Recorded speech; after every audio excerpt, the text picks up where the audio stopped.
How is everybody doing? Make sure you hit that like button as we have a very interesting conversation again. I hope y'all having a wonderful day.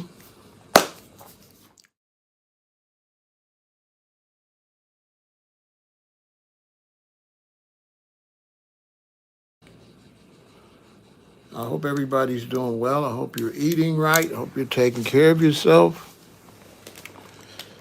For those of you that aren't yet eating right, hit the link in the description. Go to VeganIntel, www.veganintel.com. Pick up the easiest way to become a vegan and make sure you get some for the family. This will show you how to nice and slowly change and get off meat and dairy products, artificial flavors, artificial coloring, and preservatives, okay? We want you to get off the meat and the dairy, but we also want you to get off the artificial flavors, artificial coloring, and preservatives, okay? So this is a step-by-step process, guaranteed to help you go vegan without having to rush. You can take a year, you can take 2 years, you can take 3 years. Just follow these steps and slowly eat better, okay? It's not necessary for you to just go vegan tomorrow, right? That's why a lot of people don't do it. So it's not necessary for you to just throw everything out the refrigerator. Don't do that.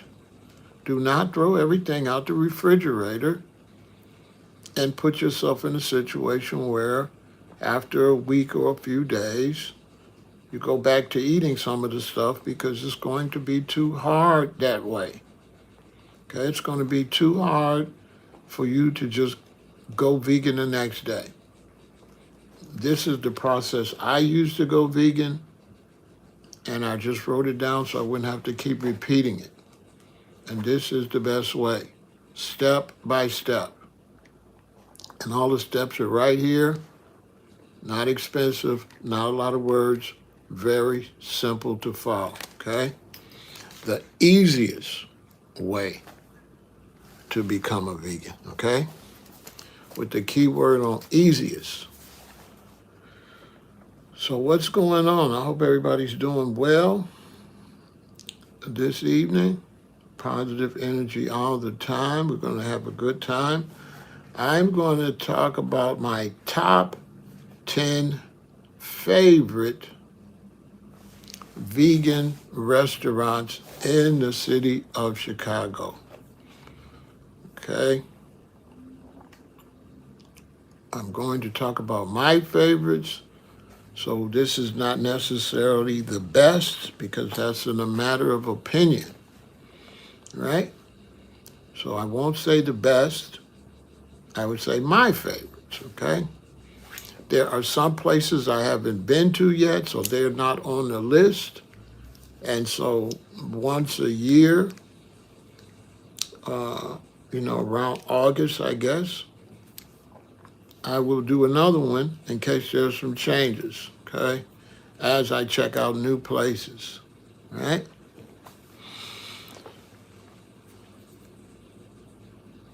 So I hope everybody's doing all right. Hit the thumbs up as we get started. We're going to have a beautiful day. Did get a lot of exercise in yesterday. I hope you all are working out, exercising. You know, my main conversation is health.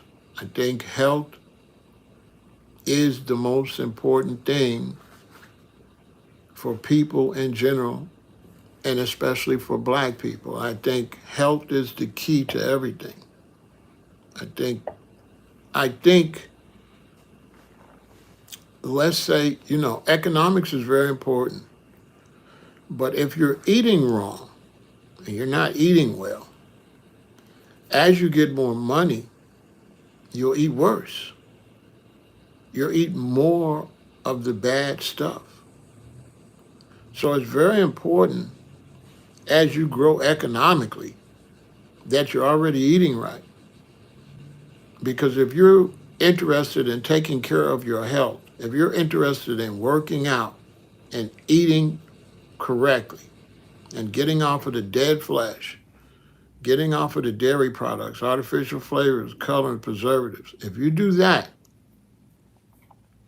as you make more money, you'll buy more workout equipment, right? You'll buy better exercise equipment, better jogging suits and things to wear, and you'll buy more better food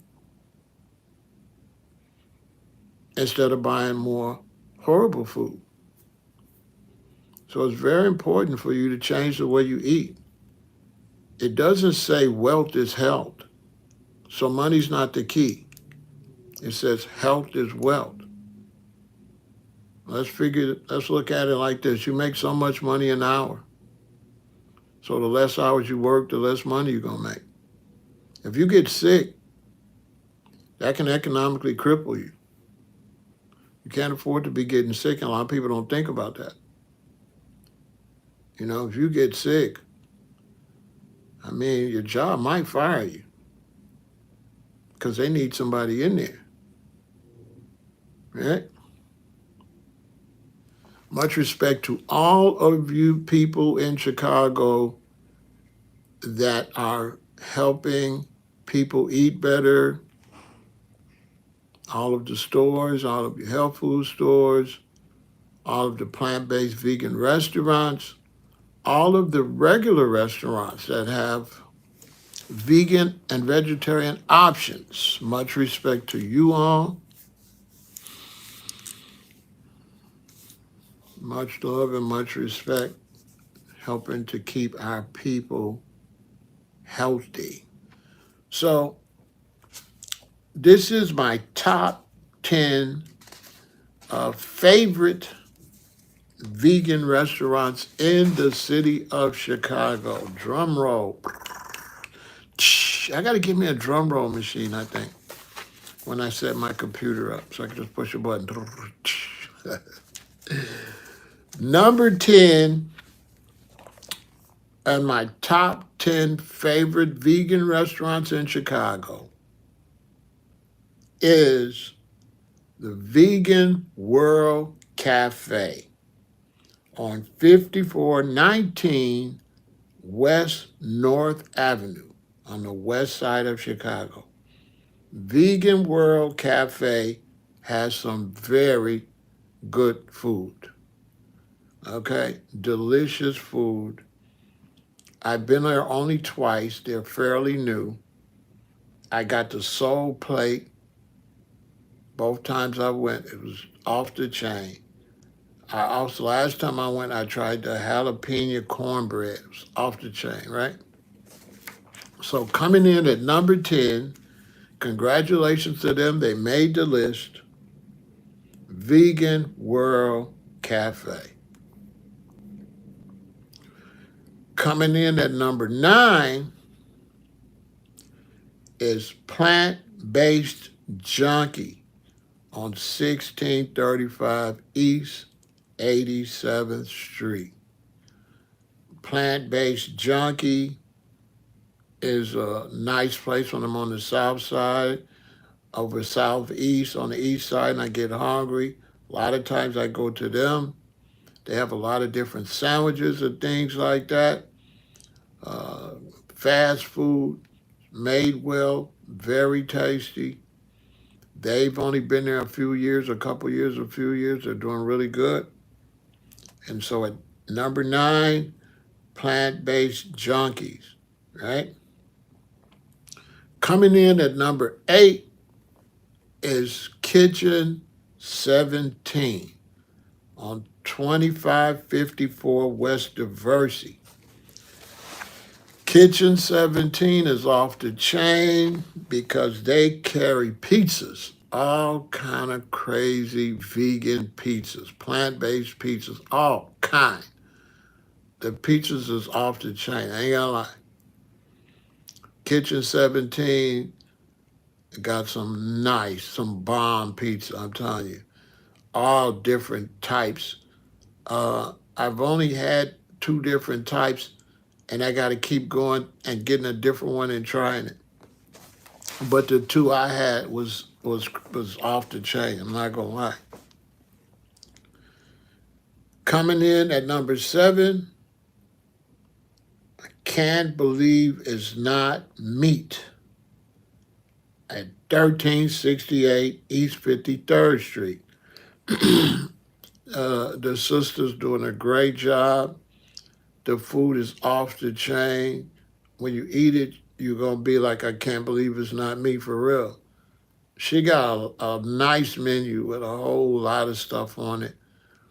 I've tried so many items I can't even name, because usually when I go, last time I went with a friend, we ordered like 4 different things, right? I know we had some tacos, and we had some sandwiches. We had a lot of stuff, so I can't even remember, because every time I go, I get something different. They got some burgers that's off the chain, right? So can't believe it's not meat is popping at number 7. Really good food.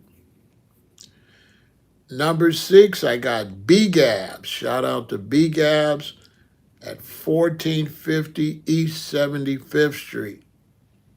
B-Gabs got some good food, okay? The sister that runs the place, she really be doing her thing. She goes out her way to help the community. She imports stuff. She brings in sea moss.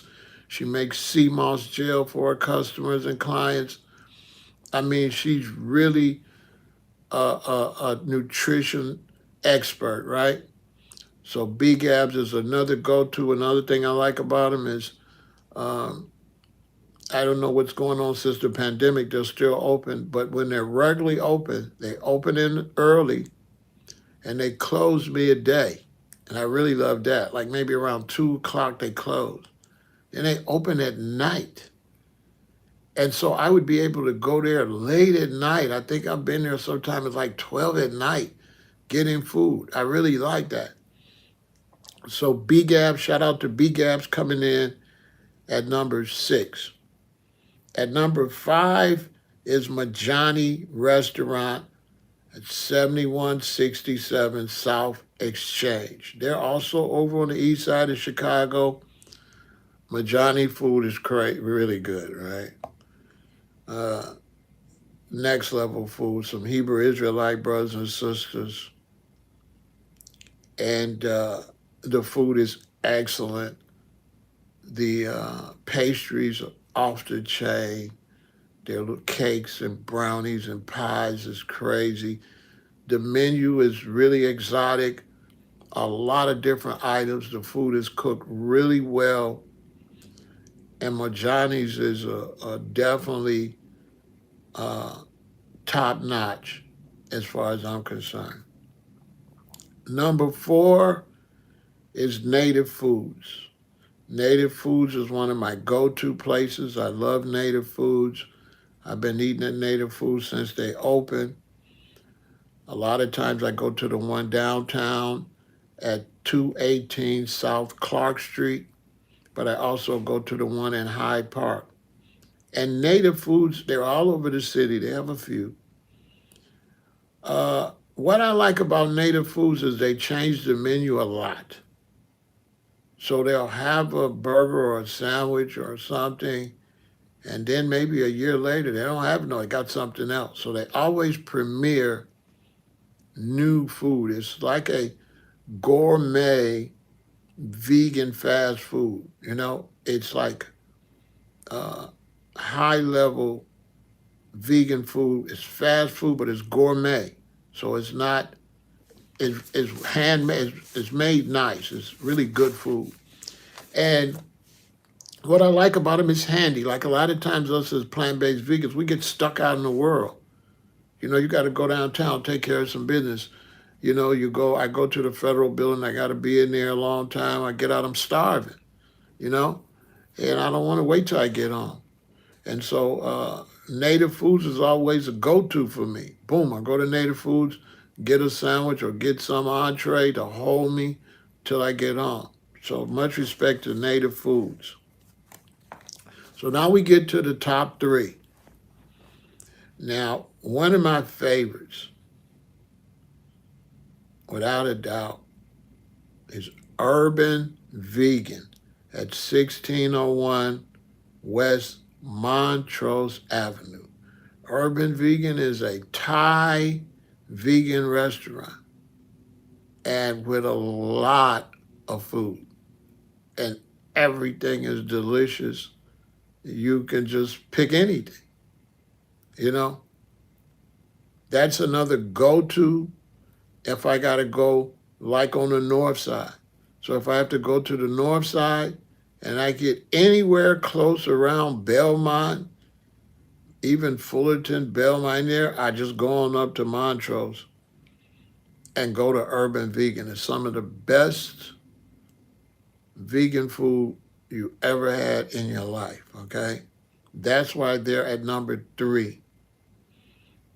So much respect to Urban Vegan. Now, drum roll, coming in at number 2. The Chicago Diner at 3411 North Halsted. The reason I got them ranked so high is because it's another go-to. The menu is excellent, and they've been here since 1983. So I've been eating at the Chicago Diner before many of these other vegan restaurants were even here. And the Chicago Diner was opened by this couple that used to work at the Bread Kitchen. So when I first became a vegan in 1979, I used to have to go to the health food store, Sherwin's Health Shop, down at 645 West Diversey Parkway. They've been out of business for years. We used to go to Sherwin's, one of the few places we could find margarine and a lot of items, one of the first huge health food stores in Chicago. And if you walk down Diversey to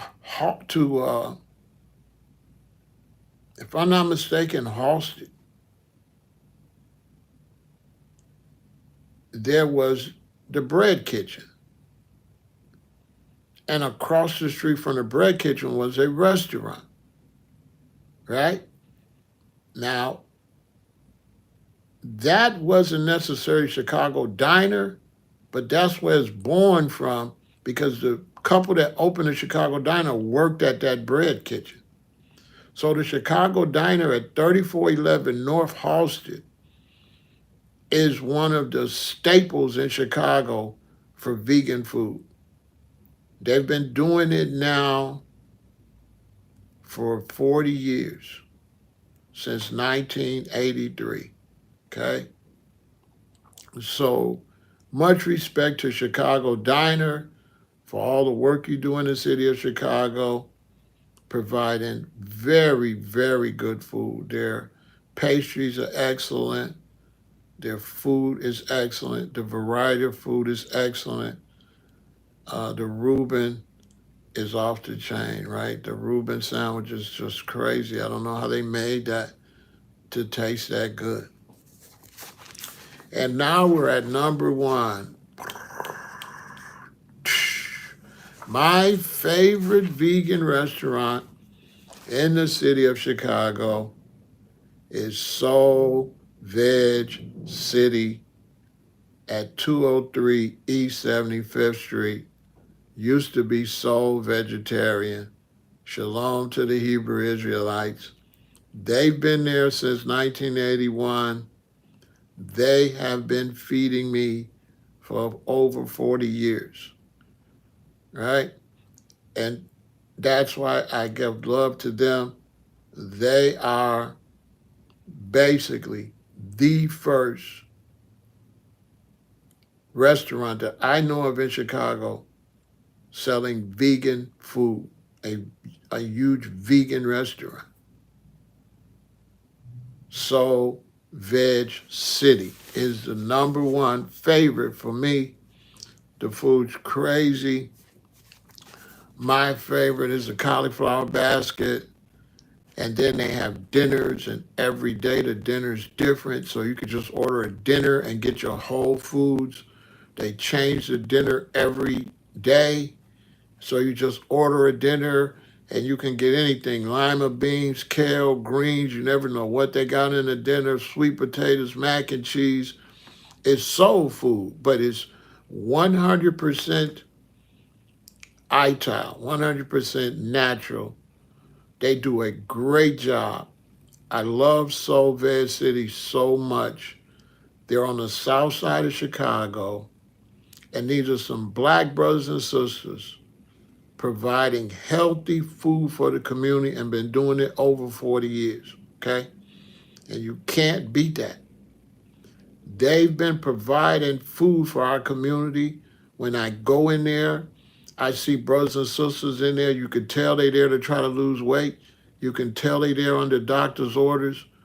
They have created so many people to become vegan, and they've helped me become vegan.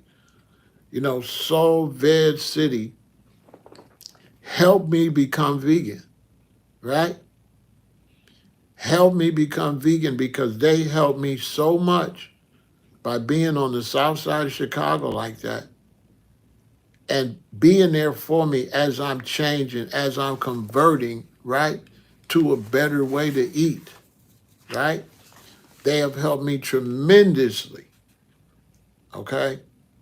They have saved me many days when I was hungry. And you can tell them, you say Elaton, they know Elaton for sure, because Elaton eats there all the time, okay? I've been supporting them the whole time, and Soul Veg City is my #1, and I love what they do in the community. And so that's my list of my favorite vegan restaurants in the city of Chicago. #1, Soul Veg City. #2, the Chicago Diner. #3, Urban Vegan. #4, Native Foods. #5, Majani Restaurant. #6, Big Abs. #7, Can't Believe It's Not Me. #8, Kitchen 17. #9, Plant-Based Junkie. And #10, Vegan World Cafe. Much respect to all of them. Now, this live stream wouldn't be right unless I gave honors to those that really brought this knowledge to black people, and especially to black people in Chicago. So I'm going to start out with the #1 person in the history of America when it comes to bringing the whole idea of health food and plant-based food and herbs and spices and medicinal herbs to us, and that is Dr. Alvina Fulton, right? Dr. Alvina Fulton, the late Chicago-based entrepreneur, newspaper columnist, and radio talk show host known as the dietitian of the stars. Her 1970s published guide, which is housed in the Schomburg Center, details the benefits of fasting from a holistic perspective. The report also includes a plan to help those who are new to the fasting get started. Fulton may not be a household name, but in the mid-20th century, she had a legion of devotees and clients from around the world. Alvina Fulton was born 1907 in Pulaski, Tennessee. Fulton's life took a turn after her bout with ulcers in the mid-50s. Rather than being treated by Western medicine, Fulton opted to try a method she had heard about, a juice made from raw cabbage. She credited the approach with healing her of the ulcers in 13 days. Fulton would later travel to the Midwest, where she earned degrees in nutrition and ultimately received a Doctor of Naturopathy degree. By the late 1950s, Fulton became a vegetarian and relocated to Chicago. From her home, she established and operated the Better Living Health Club, where members learned how to lose weight and detox. The demands of the business were so great that Fulton outgrew her home workspace and opened Fultonia's Health Food Center on Chicago's South Side. With the help of a loan, she was able to renovate the space so patrons could get vegetarian meals, drinks, and she had a juice bar, health products, and advice they could get from Fulton herself. Word of mouth about Fulton and her knowledge of all things nutrition, dieting, and health, the living soon spread to celebrities including Red Fox, Mahalia Jackson, Roberta Flack, Ruby Dee, Michael Caine, and Godfrey Cambridge. In the 1960s, Fulton developed a long relationship with comedian and civil rights activist Dick Gregory. Gregory consulted with Fulton regarding the many fasts he observed, including one that lasted for 54 days, to bring attention to causes such as racial and social injustice and Americans' involvement in the war in Vietnam. In 1984, a New York Amsterdam News article reported that when Gregory signed a $100 million contract for marketing rights to a product called Dick Gregory's Slim Safe Bohemian Diet, Gregory granted $1 million each to a selection of charitable organizations, scholars, and others, including Fulton, to study fasting, hunger, malnutrition, and good nutrition. So Miss Fulton is the person that really helped Dick Gregory. Dick Gregory was smoking and drinking. He used to hang out at this club, and Miss Fulton's place was next door. And these pimps and players used to go next door to Miss Fulton and come back with these bottles of this liquid. And Dick Gregory said, why you got that? And they said, well, help them with their sex, help them have sex with women better. So Dick Gregory went over there to talk to her. And that's when Dick Gregory lost all that weight, stopped smoking, and all of that. Now, legend has it that Miss Fulton also is the one that influenced Elijah Muhammad. The reason Elijah Muhammad was teaching eat to live and the knowledge about eating, and that she was secretly taking care of Elijah Muhammad, and he was consulting her considering health issues, right? Now, another person that I have to give props to is Ben Ami Ben Israel. And Ben Ami Ben Israel is the person that is responsible for the Hebrew Israelites going to a plant-based way of eating. And that's the same people that opened the #1 restaurant, Soul Veg. They have one here in Chicago, and they have one in Atlanta. One narrative told by the community locates the shift to veganism at the very outset of their story, having left America in 1967 for the initial destination of Liberia, and with the aim of living by Mosaic law, they encountered difficulty when preparing for the second year's Passover festival. It is commanded that a lamb must be slaughtered, but no lamb could be located. Eventually, on the eve of the festival, they found someone willing to sell them a goat at a much inflated price, which was deemed an acceptable substitute. But when they came to retrieve the goat on the day of the festival, they found it had strangled itself as it pulled on the ropes they used to tie it with, thereby rendering it unclean. An improperly killed animal cannot be a sacrifice. The community was distraught, and they wondered what this act of divine disapproval meant and how it could be overcome. After some contemplation, one of the founders and leaders, Ben Ami, returned to tell the people that this was in fact a sign from God, that God no longer desired animal sacrifices, for they were already sacrificing themselves.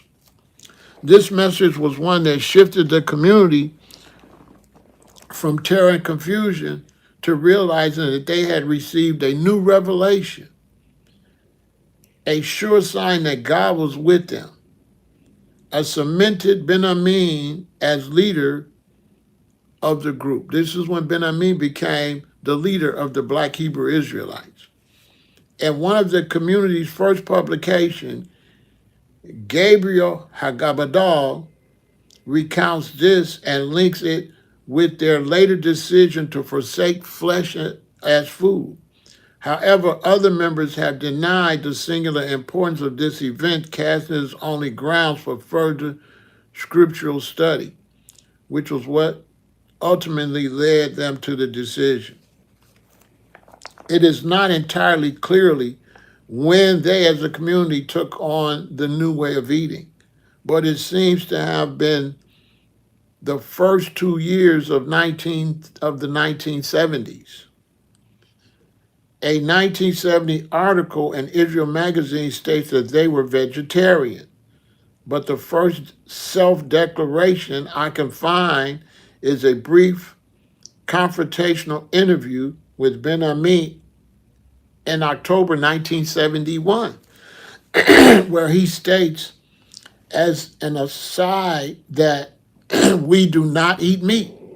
However, reports from Liberia in 1968 and 1969 have members selling ice cream, hamburgers, and soul chicken, while another notes only that many are vegetarians. One member told a reporter in 1969 that most were vegetarian, and members have stated that it was not until the early 70s that the way of eating became consciously regulated. The most likely explanation is that given in a 1979 article in the Jerusalem Post, while they were quasi-vegetarians in Liberia, it was only in 1973 that Ben Ami and Shalik ben Yohada centralized their authority over the different groupings, both physical and ideological. Ben Yehoyada centralized their authority over the different groupings, right? This seems accurate, and various sources suggest that Ben Ami and Ben Yehoyada were strong advocates of a plant-based diet from the early days of the movement.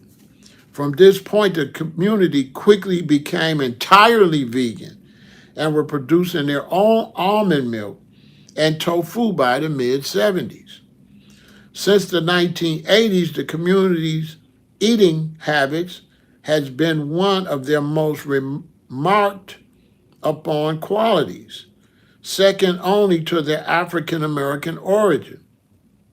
Their eating ways is part of the committed holistic lifestyle, when earthly life and the body that allows it are paramount importance expressed in a regime of thrice weekly exercise, massages, frequent days and weeks of no salt or sugar, abstinence from all narcotic substances, regular raw food, and weekly fasts every Sabbath.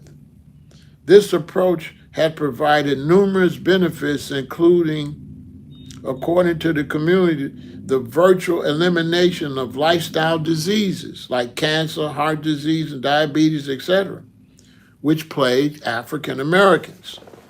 Ben Amin has explained the significance of a vegan way of eating at length, drawing on both biblical and scientific sources, arguing that an Edenic diet of plants is the best suited for humans, being as they were designed by God. The notion of an Edenic diet alludes to the first chapter of Genesis, wherein Adam and Eve are told, I give you every seed-bearing plant that is upon all the earth, and every tree that has seed-bearing fruit. They shall be your food. No mention is here made of eating animals or anything other than plants. In fact, it's not until God instructs Noah post-flood how he and his offspring should conduct themselves that meat eating is officially sanctioned. Although Amin does not explicitly cite this passage, it is clear in his mind when he writes, to seek and serve a living God, a man must maintain a living body and mind, fed with life-giving live foods, the fresh fruit, green vegetables, and herbs of the field, which God gave the original man. The biblical passage is often quoted by other community members in relationship to their eating plan.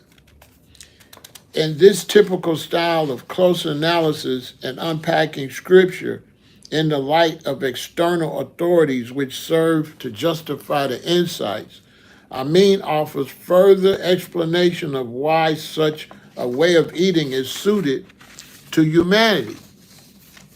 In Genesis 1, man was taken from the earth. Amin claims the modern science has shown that precisely the same minerals are present in the soil as are found in human bodies. Therefore, in order to replenish our bodies, we need only consume the direct product of the soil.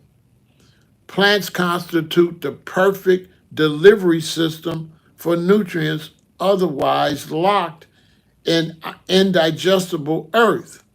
In contrast, the minerals absorbed through the consumption of animal flesh have been pre-digested, and those animals are grossly inferior.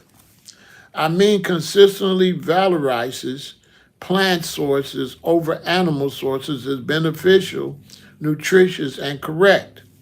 In his logic, the blood and organs of the flesh of dead animals can only produce its counterpart, death.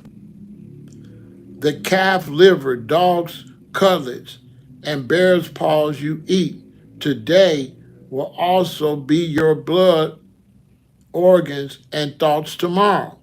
Plants are part of harmonious living, not just nutritionally, but also because farming and harvesting them connects humans to the life cycles of the planet. Consuming animals has the opposite effect. The bond between the soil, the food, and the soul should not be broken by the consumption of animal flesh. If we are to ascend into the higher realms of living life experience promised by Yah through his inspired prophets, we must give our body and soul a healthy chance to evolve through a corresponding nutritional standard. Therefore, veganism is us going back to live in harmony with the will of the Creator, to move from a transient to an eternal. And I am simply saying to our people that animal consumption has nothing to do with your beginnings, but does have to do with your endings. Because when you consume animal flesh, you move from the eternal to the transient. So I am a vegan. I am a vegan because I'm consuming from the source of my creation, the soil, from which I was taken. From the same soil I receive all my nutrition. I mean, rejection of animal flesh is predicated largely without reference to the lives of animals, but rather with reference to the effects of their consumption upon humans. As we expound that all master teachers know that veganism once was the proper diet for humanity. He explains this and argues for it solely with the reference to nutrition, even though steak is actually a portion of dead animal that has began to decay. It is because any nutrients that may have been living in the animal began to dissipate the longer the cut of meat sits, that this is a problem. It is a logical consequence that consuming death leads to death, which engenders the conclusion that meat should be avoided. In this, as in all his other discussions of diet, there is no mention of animals as subjects who might bear rights. Ben Amin is not without concern for animal welfare, as evidenced when he discusses the plight of chickens wrenched from their natural cycle in order to maximize eggs production, and that dogs, cats, birds, fish were naturally equipped by God to thrive outdoors, not indoors.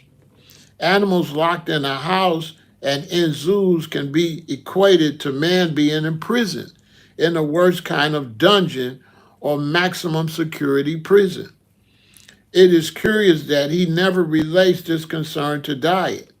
It may be that he simply thought it was obvious, although he is usually very careful to spell out the reasons and implications he perceives in order to leave the reader in no doubt about his agenda. In fact, his concern for global ecology is more often raised than his concern for the suffering of animals. In part, we may explain this as Ben Ami's concern for the system over its constituents. His anthropo-holistic outlook, with humanity at the center, means that if he is far more concerned about the extinction of species than the death of individual animals. After all, many humans are dying terrible deaths, but he is concerned with the future of the human race, not of individuals. Even in his expressed concern for his own people, it is the Israelites, African Americans, as a people he cares about, over and above any members of that group. This we might easily relate to his grounding in the Hebrew Bible, which is overwhelmingly concerned with the national fate of the Israelites. While Ben Amin talks often about health aspects of veganism, veganism alone is no cure. It is necessary but not sufficient. Must be taken as part of righteous lifestyle that includes other physical self-care actions, as well as one's thoughts, relations, and the idea that one imbibes. So basically, when you got Alvina Fulton, you got Ben Amin Ben Israel, you got Dick Gregory, and these are some of the people that really are responsible for us eating well, period. These are the people that did the work.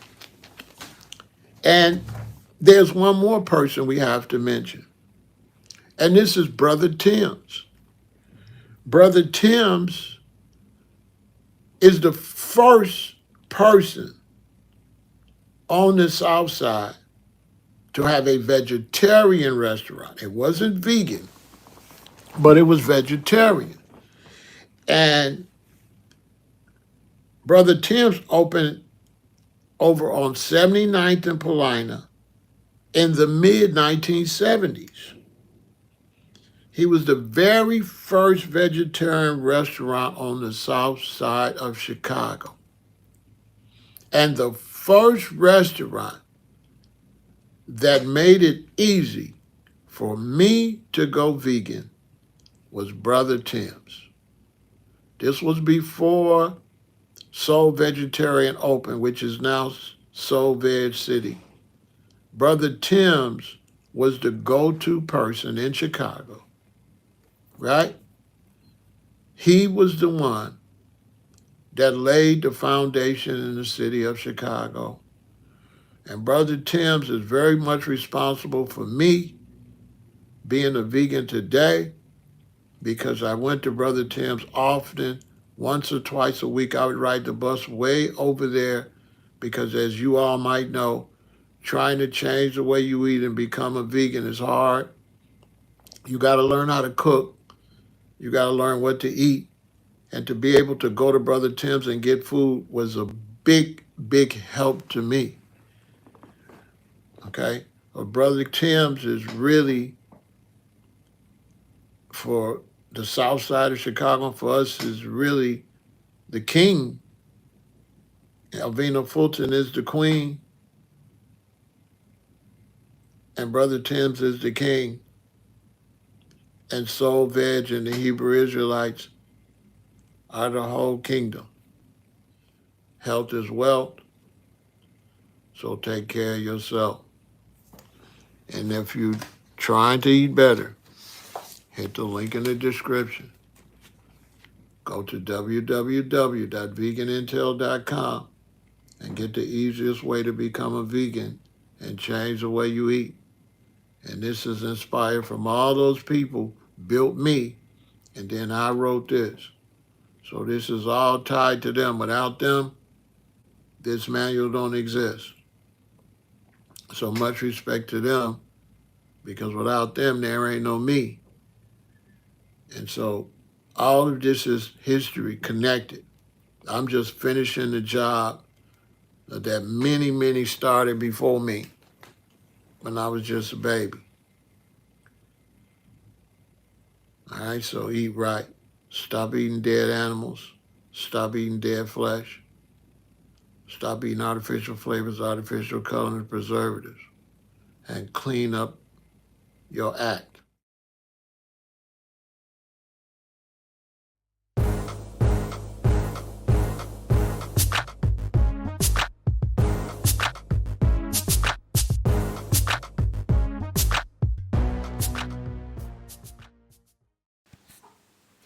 Peace, health, and longevity.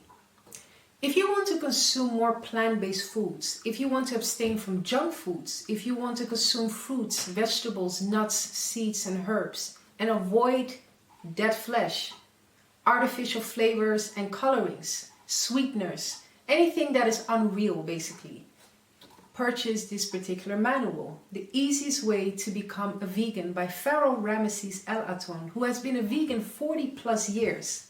He will take you step by step on how to abstain from the junk foods, how to abstain from the dead flesh, the chicken, the turkey, the pork, beef, and all sorts of animal products.